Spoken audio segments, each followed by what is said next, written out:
All right, so I wanted to give you a few notes on the period of Reconstruction following the American Civil War. Reconstruction is generally believed to represent that time frame between 1865 and 1877.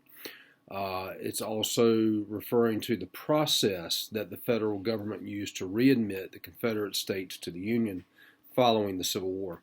You have to keep in mind that the South was left in such a state of destruction following the Civil War. They had to rebuild everything, their political system, social system, economic system, just about all of the infrastructure had to be rebuilt. This Reconstruction plan actually started before the end of the Civil War. Before his death, President Lincoln made it clear that he favored a lenient Reconstruction policy. He believed that secession itself was constitutionally impossible. Therefore, in his mind, the southern states never really left the Union. It's interesting if you go back and look in museums at the battle flags carried by Union regiments during the Civil War. None of the stars were removed from those flags, indicating that those states had never left the Union. So Lincoln's plan is set up to be a very lenient plan.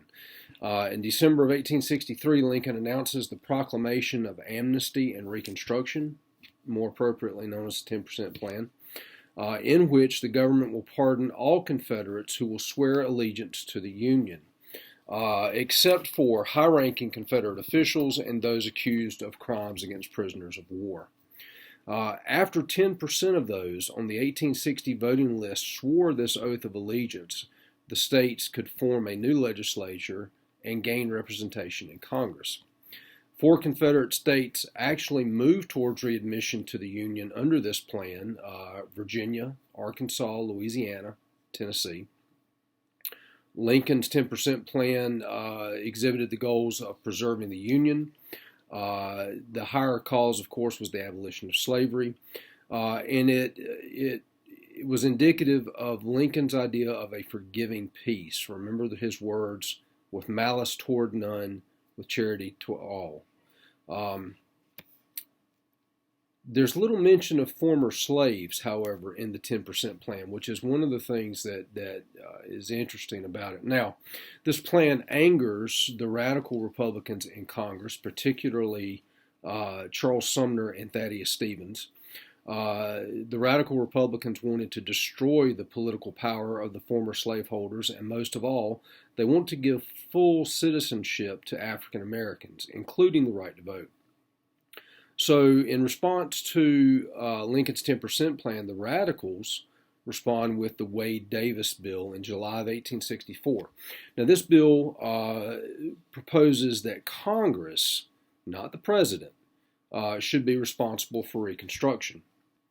It also declares that in order for a state government to be formed, a new state government in these former Confederate states, that you must have a majority of the population take the oath of allegiance, not just 10%, as proposed by Lincoln's plan. Now, when Congress goes on recess, Lincoln sits on this bill. He effectively kills it with a pocket veto. Congress is outraged, and they assert that they have supreme authority over Reconstruction. So the stage is set at this point for a showdown between the office of the president and Congress over who will actually control Reconstruction.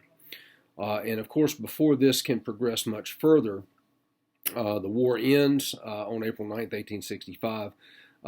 Lincoln is then assassinated on the 14th of April by John Wilkes Booth. And at that point, Lincoln's vice president, Andrew Johnson, a Unionist from Tennessee, becomes president. Now, Johnson tries to follow Lincoln's plan, but with his own additions. He was a staunch Unionist. He often expressed his intent to deal harshly with Confederate leaders, unlike Lincoln's plan for leniency. Many Southerners considered him a traitor to his region, and the radical Republicans believed that Johnson was one of them. Both sides, as it turns out, were wrong. Johnson announced his plans to continue with presidential Reconstruction with Congress still in recess. He announced that all remaining Confederate states could be readmitted to the Union once they met several conditions, including withdrawing their ordinance of secession, swearing allegiance to the Union, annulling their war debts, and ratifying the 13th Amendment. Now, these terms, in the mind of Congress, were far too lenient, particularly to the radical Republicans who were intent on punishing the South. So they were furious over Johnson's lenient terms for Reconstruction. So when the 39th Congress convened on December 1865, or in December 1865, and these new Southern legislators who had been elected under Johnson's plan were waiting to be seated in Congress, the radical Republicans refused to admit them. Angered by Johnson's actions, radical and moderate Republicans united to shift control of Reconstruction from the executive branch to the legislative branch. And thus we have the beginning in December of 1865 of a period known as Congressional Reconstruction. The radical Republican plan for Reconstruction was very different. It was much harsher. It was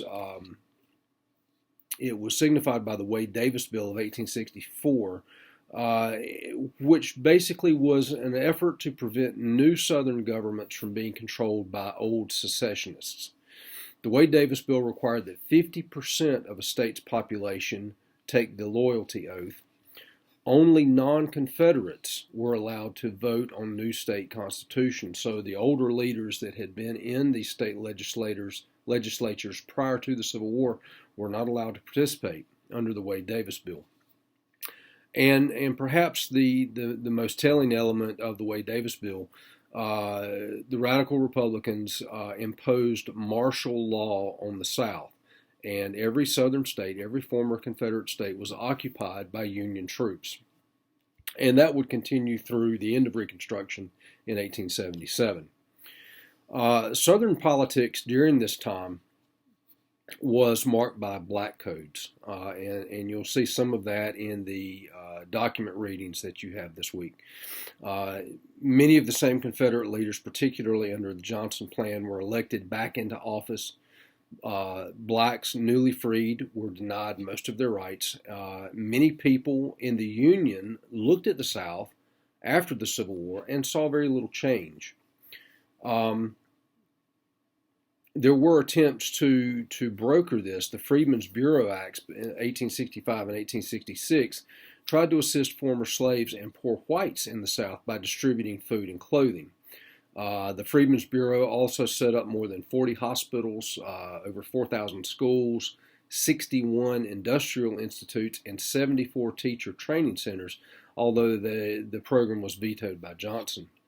Of course, in 1865, you also have the 13th Amendment that abolishes slavery in the United States. And then in 1866, Congress passes the Civil Rights Act of 1866. This overruled the Dred Scott decision of the U.S. Supreme Court and declared all African Americans to be citizens of the United States.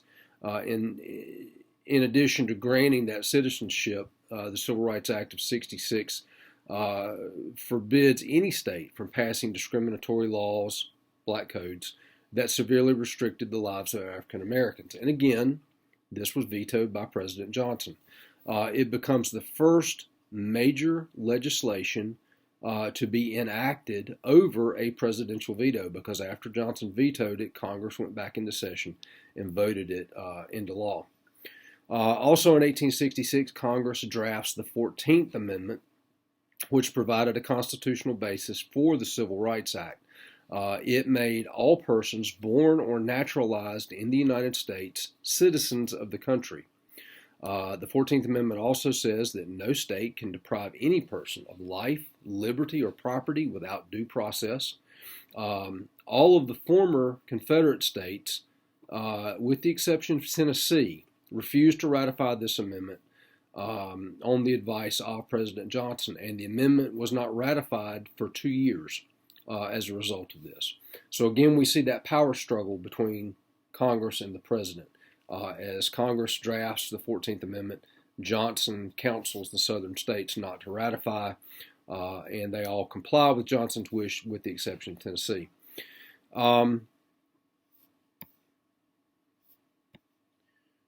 radicals continue to tighten their grip on Congress. The leading radical Republicans, as I mentioned earlier, Charles Sumner in the Senate. You may remember, if you've had American History 1, you may remember Charles Sumner from an incident that took place prior to the Civil War, when during a debate on slavery on the floor of the Senate, he was attacked and brutally beaten by Preston Brooks from South Carolina. By this period of time, Sumner has recovered from his injuries. He is back in Congress.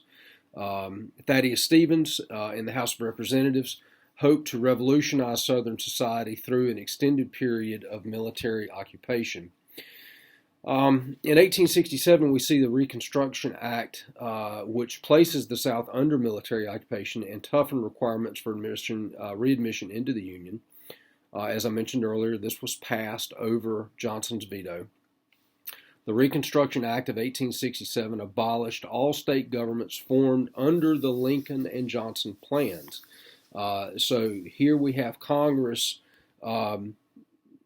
basically settling the issue over who is going to control Reconstruction. Lincoln's 10% plan is gone. Johnson's plan is gone. With the Reconstruction Act of 1867, Congress firmly takes control of Reconstruction in the South. All state governments formed under the Lincoln and Johnson plans are done away with the exception of Tennessee, which had ratified the 14th Amendment and had been readmitted to the Union by 1867. The 10 former Confederate states were divided into 5 military districts, each district headed by a Union general. Voters in the districts, including African Americans, would elect delegates to state conventions to draft new state constitutions.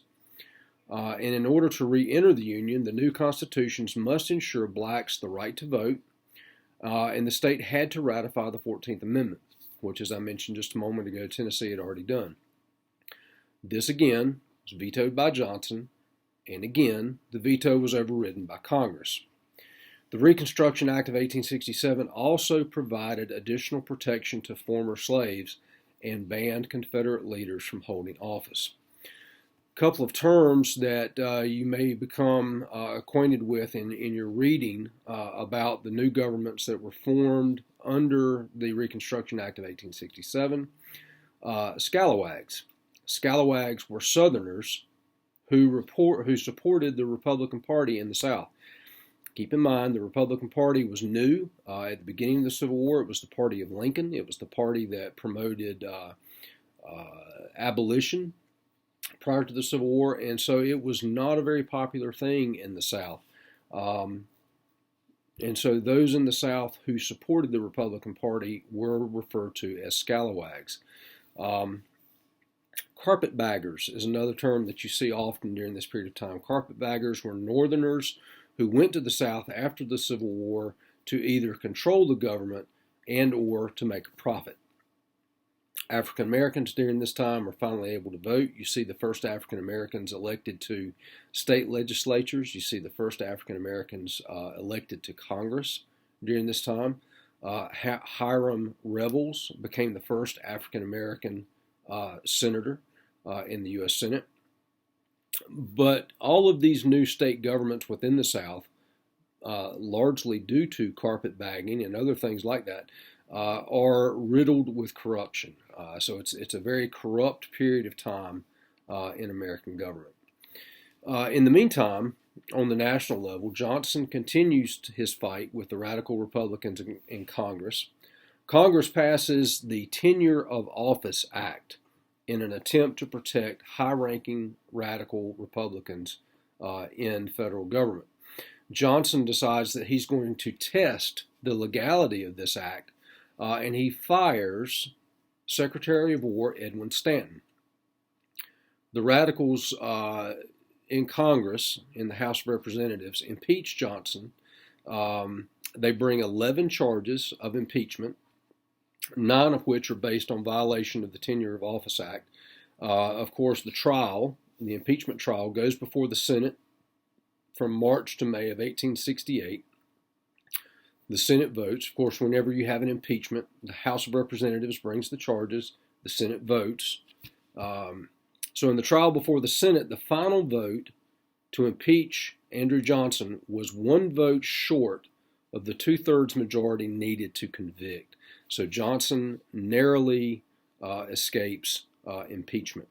He serves out his term with no real effect on Reconstruction policy from that point forward. And that brings us to the election of 1868. Democrats now know that they cannot win the 1868 election with Johnson, so they nominate Horatio Seymour, wartime governor of the state of New York. The Republican nominee is former General Ulysses S. Grant. Now, Grant, of course, very popular after his success at the end of the American Civil War. Grant wins the presidency by a wide margin in the Electoral College. 500,000 African Americans cast their first ballot in a presidential campaign, and this obviously helps to elect Grant. Fearing pro-Confederate Southern whites might try to limit black suffrage as a result of the election, radical Republicans then introduced the 15th Amendment, which states that no one can be kept from voting because of race, color, or previous condition of servitude. And the 15th Amendment is ratified in 1870. So we have what we refer to as the Reconstruction Amendments, the 13th, which abolished slavery, the 14th, which guarantees citizenship, defines citizenship, and finally the 15th, which guarantees suffrage or voting rights to all citizens. Now, some southern states are still refusing to enforce the 14th and 15th Amendments. So in 1870, Congress passes the Enforcement Act of 1870, and this gives the federal government more power to punish those who tried to prevent African Americans from exercising their rights. One of the readings that you have for this week is on the Mississippi Black Codes, and Black Codes were just one way that southern states tried to limit the freedom and the rights of newly freed African Americans in southern states. Now, General Grant, nominated as the Republican candidate in the election of 1868, he wins easily. 15th Amendment is passed. It prohibits any state from denying a citizen's right to vote on the basis of color or previous condition of servitude. During Grant's administration, the North is going to become weary of Reconstruction. Grant's administration for years, and really up until fairly recently, was well known as being perhaps one of the most corrupt administrations, presidential administrations that we've ever seen. Now, this really has nothing to do with Grant. Grant himself was not corrupt. However, a lot of the people that Grant put in positions of power were.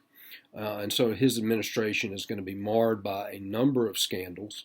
One of those was the Credit Mobilier scandal, in which railroad company insiders gave stock to members of Congress to hide the profits they were making from government subsidies. Railroading was big at this time. Manifest Destiny was in play. We were expanding westward. The race was on, as we'll see in an upcoming chapter, to complete the Transcontinental Railroad. And so railroad companies were paying off Congress members with stock, with railroad stock, which was very valuable at this time. Another scandal that rocked the Grant administration was known as the Whiskey Ring. Federal revenue agents conspired with the liquor industry to defraud the government of millions of dollars in taxes. And all of this scandal, along with just general economic malaise, brings about the Panic of 1873. Panic of 1873 was an economic disaster that left thousands of Northerners jobless and homeless. It was caused by speculation in industry and failure to back currency with a gold standard. In other words, they were just printing money. There was no effort to make certain that the currency that was being printed was backed up by gold. And we're going to see that conversation about the gold standard come back throughout the 1870s, 1880s, and into the 1890s. And in fact, that argument will actually find its way into a popular piece of fiction called The Wizard of Oz, which we'll talk about a little bit further down the road. Now, Grant's administration is weakened by the Panic of 1873. Northerners have reached the point where they have less and less control over the South, even though the South is still occupied by the Union Army. And that brings us to the presidential election of 1876. The candidates were Republican Rutherford B. Hayes, a Civil War veteran, and Democrat Samuel J. Tilden. There is no clear winner in the Electoral College. Some of the Southern votes were disputed, if this sounds familiar. They were disputed on the floor of Congress, which is a perfectly legal congressional procedure. So at this impasse, Congress gets together and they strike a deal known as the Compromise of 1877. In the Compromise of 1877, Democrats agreed to allow Republican Rutherford Hayes, to win the election on the condition that Northern troops are withdrawn from the South and Reconstruction is over. It ends. Southerners regain control of their state governments in what becomes known as Home Rule. Southern states are now run by Southerners with no interference from the federal government. And many advances that were made during Reconstruction are almost immediately reversed. And it's during this period of time that you really see black codes become prominent in most of these southern states. Former slaves were forced to sign work contracts. Blacks are prohibited from owning or renting land.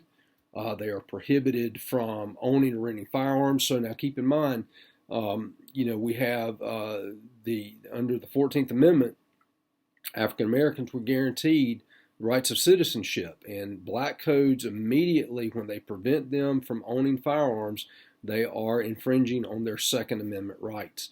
Blacks were prohibited from testifying against whites in court. And it's during this period of time that we see segregation, the separation of the races, really become a prominent thing. Black codes themselves will eventually evolve into what will later become known as Jim Crow laws. These are additional segregation laws passed to control the former slaves. They required that blacks use separate washrooms, separate drinking fountains, separate park benches, separate public facilities. We see this as a prominent thing in the South largely, but in the country as a whole, from the 1870s through the 1950s into the 1960s in the Civil Rights Movement. Another thing that comes into prominence during this period, as soon as the Union armies are withdrawn from the South, an organization known as the Ku Klux Klan. It was founded in 1867 by a former Confederate general, Nathan Bedford Forrest. It initially started as a social club, oddly enough, but it evolved into a white supremacist group that tried to control the African American population through intimidation.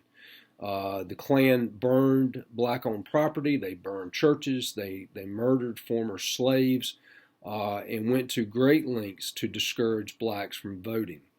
And finally, many African Americans found themselves unable to gain financial independence because of these black codes, restrictions placed on them for terms of work, having to sign contracts. Many of them were either sharecroppers or tenant farmers on the plantations where they were once slaves. So financial independence becomes very difficult. And I believe one of the other readings that you have this week, the individual talks about how difficult it was in this period. Yes, it was wonderful. She had freedom. She'd never had that before. She was born a slave. But in her mind, her life as a slave was much easier because she did not have to worry about financial independence, things of that nature. She was taken advantage of by whites during that period of time. So financial independence is a very difficult thing for many of the former slaves to get clear of. Throughout this period, you see a general decline. Despite the 13th, 14th, and 15th Amendments, you see a general decline in freedom for African Americans. The Freedmen's Bureau, passed by Congress, vetoed by Johnson, is ended. Many voting rights for blacks are ended because of black codes. If the Klan was not intimidating blacks at the polling place, then many states would place other restrictions on voting. They would force blacks to take literacy tests in order to vote. And of course, many former slaves could not read or write. If you can't pass the literacy test, you can't vote. Obviously, an infringement on those Reconstruction amendments. But who was going to stand up for them at this time? Blacks have very little money, and Southern leaders at this point are just ignoring the Constitution and the 14th and 15th Amendments. The New South, this New South, despite the ugliness and how blacks were being treated, the New South is eventually going to emerge stronger than before the war, and this is predominantly because prior to the war, if you remember, the South's economy was based solely on agriculture. And I think the war taught the South the lesson that they needed to move past that. And obviously, that agricultural economy was completely shored up by a slave labor system. When the 13th Amendment abolished slavery, the South had to move on to a new economy. They had no choice. So you see more industry. The South also saw during the war that the North was in better shape because they had better means of transportation. So you see better transportation in the South, more railroads. Now, obviously, whites were still in control.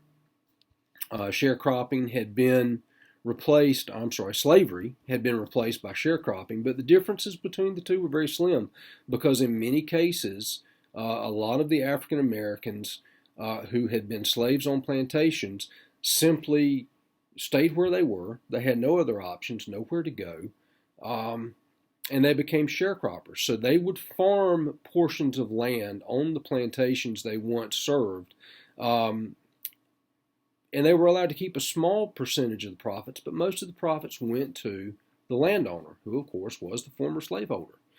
So not a very profitable situation. In the South as a whole, following the war, the economy was totally destroyed. Currency was worthless. No transportation system to speak of. No government authority. Loss of slave labor. So government needed to grow in order to provide public service. Plantation owners found themselves hardest hit because their slaves were gone. That had been their entire means of livelihood. They didn't know what to do. Their crops were destroyed, their fortunes were lost, their homes were looted, in many cases in areas where Union armies occupied portions of the South. Many radicals in Congress thought that the land on these plantations should be divided up among former slaves. And this is where I think the concept of the Freedmen's Bureau at one time promised every former slave 40 acres and a mule. And although that never really came into fruition, that's where that concept came from. Many slaves left the plantations. Some looked for missing family members.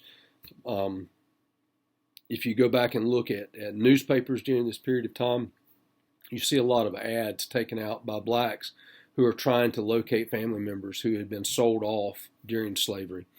Others simply moved to new areas. Many blacks moved north. A lot moved west.